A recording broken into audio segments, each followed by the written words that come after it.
জুলাই আগস্টে যারা সবচেয়ে বড় অবদান রেখেছেন, তাদের প্রাণ উৎসর্গ করেছেন বা আহত হয়ে এখনো হাসপাতালে আছেন, তারা যে সাহসিকতা দেখিয়েছেন, আবু সাইদ যে সাহসিকতা দেখিয়েছেন, দেখেন আমরা সব জায়গায়, বিশ্বের সব জায়গায় আন্দোলন হয়, বাংলাদেশেও আন্দোলন হয়েছে। গত 15.5 বছর ধরে আজকে মঞ্চ উপবিষ্ট আছেন, আমি আছি, আমরা অনেকেই এই ফ্যাসিস্ট সরকারের বিরুদ্ধে আন্দোলন করেছি। কিন্তু আবু সাইদ শুধু তাদের সাথে আন্দোলনে লিপ্ত হয়নি। আবু সাইদ যখন গুলি খেয়েছে, আমরা গুলি খেয়েছি, দৌড়ে ভিতরে ঢুকেছি, আবার বাইরে এসেছি, আবার আক্রমণ হয়েছে, আবার দৌড়ে ভিতরে ঢুকেছি। আমি ধরেই নিচ্ছি আমার স্নেহের আদরের ছাত্ররা যারা এখানে আছেন, তারাও একই কাজটা হয়তো আপনারা বেশিরভাগ করেছেন। আবু সাইদ কিন্তু এই কাজটা করে নাই। আবু সাইদ বুক চেটিয়ে দাঁড়িয়ে গেছিল, মানে সে দাঁড়িয়ে গেছেই কিন্তু সেলফ স্যাক্রিফাইস, মানে সে শুধু যুদ্ধে যায়নি, কিন্তু মানে আমি যুদ্ধে গেছি, আমি গুলি করবো, আমার একটা মরার সম্ভাবনা আছে, কিন্তু আমি সেলফ স্যাক্রিফাইস, মানে আমি নিজেকে মারতে যাইনি, আমি স্যাক্রিফাইস কিছু দূর করতে রাজি আছি, কিন্তু আমি ধরেই নেইনি আমি স্যাক্রিফিশিয়াল ল্যাম। কিন্তু আবু সাইদ এগুলো চিন্তা করে নাই, সে দাঁড়িয়ে গেছে, গুলি করো, কতগুলো করতে পারো। আবু সাইদের স্যাক্রিফাইস, বা এই যে আজকে আসিফ ইকবালের বাবা আছেন, আসিফ ইকবালের স্যাক্রিফাইস, যতগুলো নাম এখানে বলা যেতে পারে, এদের সবার স্যাক্রিফাইস, এদের সবার স্যাক্রিফাইসের মাধ্যমে আমরা এই হাসিনা সরকারের পতন ঘটিয়েছি। এইটা আমাদের সব সময় মনে রাখতে হবে।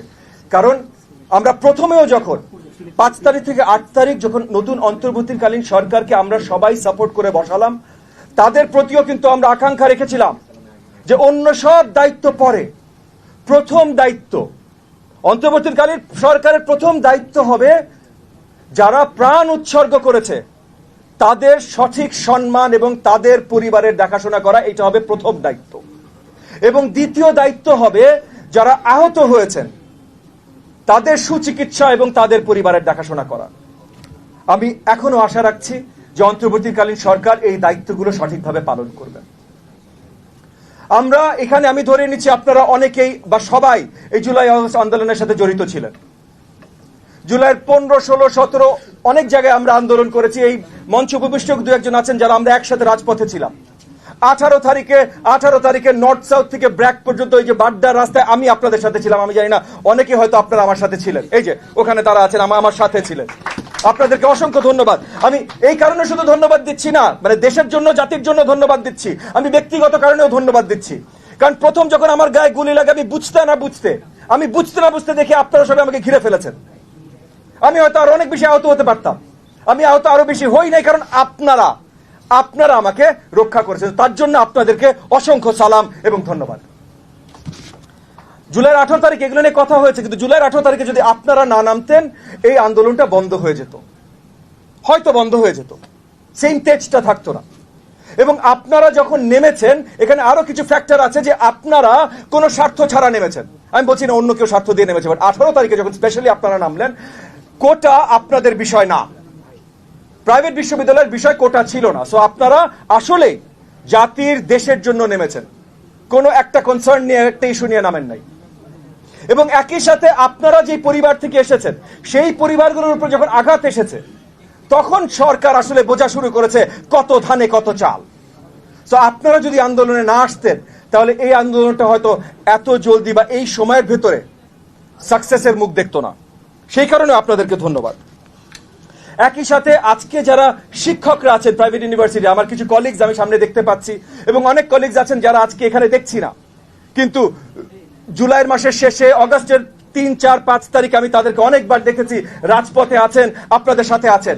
সেই সকল শিক্ষককেও আমি সালাম জানাই, স্যালুট জানাই, ধন্যবাদ জানাই। আজকে যারা আহত হয়ে হাসপাতালে আছেন, গত 2-3 দিনও এটা নিয়ে অনেক খবরে এসেছে, অনেক ধরনের এটা নিয়ে আলোচনা সমালোচনা সৃষ্টি হচ্ছে। আমি একদম শুরুতে, মানে সরকার গঠন হওয়ার প্রথম সপ্তাহে সরকারি নেতৃবৃন্দের সাথে, অন্তর্বর্তীকালীন সরকারি নেতৃবৃন্দের সাথে আলোচনার সময় আমি বলেছিলাম যে আমাদের দেশে অনেক বড় বড় ব্যবসা প্রতিষ্ঠান আছে, আমাদের দেশে অনেক বড় বড় ব্যবসা প্রতিষ্ঠানগুলো অনেক জায়গায় অনেক খরচ করে। গুলশান বনানীতে হাঁটবেন, দেখবেন এক একটা রাস্তার দায়িত্ব তারা নিয়ে নিয়েছে। আমরা যদি আমাদের আহত যে ভাই ও বোনেরা আছেন, হাসপাতালে এখনো কাতরাচ্ছেন, তাদেরকে যদি এই ব্যবসায়ী প্রতিষ্ঠানগুলোর সাথেও কানেক্ট করে দিতাম স্পন্সরশিপের জন্য সরকারের মাধ্যমে, বা এই যে বৈষম্য বিরোধী ছাত্র আন্দোলন বা যেগুলো আপনাদের গ্রুপ আছে এই গ্রুপগুলোর মাধ্যমে, তাহলেও কিন্তু টাকা পয়সার জন্য সুচিকিৎসার জন্য আটকে যাচ্ছে এই জিনিসটা হতো না। এবং আজ অব্দি যারা আটকে আছেন, গত 3 দিন যারা তরপাচ্ছেন বা রাস্তায় নামছেন, এখনো কিন্তু সময় শেষ হয়ে যায়নি এই কাজগুলো করা যায়।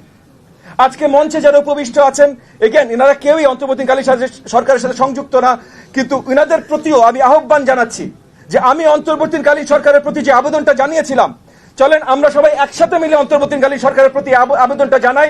কারণ এই ছোট্ট একটা কাজের মাধ্যমে আমাদের আহত সকল ছাত্র ছাত্রীদের আমরা ইমিডিয়েট সুচিকিৎসার ব্যবস্থা করতে পারি। কাজগুলো প্রয়োজন, কথা অনেকেই বলতে পারে।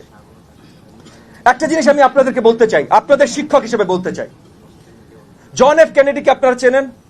আমেরিকার এক সময়কার অলমোস্ট আপনার লেজেন্ডারি একজন পলিটিক্যাল ফিগার ছিলেন, প্রেসিডেন্ট ছিলেন। যদি না চিনেন কোনো অসুবিধা নেই, কিন্তু একটা গুরুত্বপূর্ণ বাক্য উনি বলেছিলেন, একটা কথা উনি বলেছিলেন, ask not what you can do for your country. Sorry, ask not what your country can do for you. Ask what you can do for your country. আপনার দেশ আপনার জন্য কি করবে পরের কথা ভাই, দেশ তো আপনার। আপনি কি করবেন এইটা আগে জিজ্ঞেস করেন, এইটা আগে চিন্তা করেন। এই কথাটা বলার একটা ছোট কারণ আছে, এই কথাটা বলার কারণ অনেক দিন ধরে আমি আপনাদেরও প্রাইভেট বিশ্ববিদ্যালয়ের অনেক ছাত্রছাত্রী, এগেন আপনারা অনেকে আমার ছাত্রছাত্রী, প্রাইভেট বিশ্ববিদ্যালয়ের অনেক ছাত্রছাত্রীর ভিতরে একটা আক্ষেপ দেখেছি, একটা দুঃখ দেখেছি, একটা কষ্ট দেখেছি যে আপনারা অনেক বড় অবদান রেখেছেন, আপনারা অনেক ত্যাগ স্বীকার করেছেন, কিন্তু সরকারি পর্যায়ে সম্মান হয়তো বেশি পেয়েছে পাবলিক বিশ্ববিদ্যালয়, বা সেটাও যদি বাদ দেয় একটা মাত্র বিশ্ববিদ্যালয়, ঢাকা বিশ্ববিদ্যালয়ের ছাত্রছাত্রীরা এটা পেয়েছে। এটা আপনার ভিতরে আক্ষেপ, আমি আপনাদের সাথে পুরোপুরি একমত ভাই। এই আক্ষেপটা থাকার কারণ আছে, আপনারা অনেক বড় ত্যাগ স্বীকার করেছেন, কিন্তু এই আক্ষেপটা থেকে যদি আপনারা বলেন ওরা মন্ত্রী হয়েছে আমাকে মন্ত্রী বানাও, তাহলে আপনারা ঠিক ওই যে জিএফকে যে কথাটা বলছিলেন তার উল্টাটা বলছেন। আপনারা এই প্রশ্নটা করলেন না যে মন্ত্রী কার কার হওয়া উচিত ছিল, কে কে আসলে মন্ত্রণালয় চালাতে পারবে, তাহলে তাদেরকে মন্ত্রী বানাই, এই প্রশ্নটা করলেন না। বলে ওরা হয়েছে, দেশের কথা বাদ দাও, ওরা হয়েছে তো তাহলে আমাকে বানাবে না কেন? আপনারা যদি একটু কষ্ট করে, একটু, আপনারা অনেক মেধাবী আমি জানি, কারণ আমি আপনাদের শিক্ষক, আপনারা অনেক মেধাবী আমি জানি, একটু যদি চিন্তা করেন তাহলে দেখবেন এগেন আপনারা মন্ত্রী হবেন না তা না, এই দেশের সবচেয়ে বেশি মেধাবী কিন্তু এখন আপনারা। প্রাইভেট বিশ্ববিদ্যালয়ে ঢোকা অনেক বেশি কঠিন এবং পাশ করা স্পেশালি অনেক বেশি কঠিন পাবলিক বিশ্ববিদ্যালয় থেকে। সো সবচেয়ে বেশি মেধাবী কিন্তু আপনারা। আগামী দেশ পরিচালনায় যারা আসবেন আপনাদের থেকেই বেশি আসবেন। আজকে তারা কিসের? আজকে আমরা দেশের জন্য করি। সো কি যেন বলছো, আপনারা যদি এই যে রেভলিউশন নিয়ে কথা হচ্ছে, রেভলিউশন এগেন আমার আগে একজন বক্তা বলে গেছেন যে আমরা সঠিকভাবে দেখা উচিত, এটা হয়তো গণ অভ্যুত্থান ছিল বা আপরাইজিং ছিল, রেভলিউশন হয়তো ছিল না। ঠিক আছে, আমরা ভাষাগত সমস্যায় না যাই, যদিও আমি তার সাথে একমত, বাট আমরা ভাষাগত সমস্যায় না যাই। তবে আপনি যদি একবারও জিজ্ঞেস করেন যে যেই দেশে এরকম গণ অভ্যুত্থান হয়েছে বা রেভলিউশন হয়েছে সেই দেশগুলোতে তার পরবর্তীতে কোন জিনিসটা হলে লং টার্ম ওই দেশটার উন্নয়ন হয়েছে, তাহলে আপনি দেখবেন যে যেই দেশেই তারপর সঠিক সুস্থ সুন্দর একটা নির্বাচন হয়েছে এবং গণতান্ত্রিক প্রক্রিয়া শুরু হয়েছে, সেই দেশটাতেই তারপর লং টার্ম উন্নয়ন হয়েছে। আর যেই দেশে গণতান্ত্রিক প্রক্রিয়া শুরু হয়নি, রেভলিউশন খেলা চলেছে, first Republic, second Republic, third Republic খেলা চলেছে, সেই দেশগুলোতে মহামারী হয়েছে, গণহত্যা হয়েছে এবং 50-100 বছর ধরে দেশগুলো পিছিয়ে গেছে।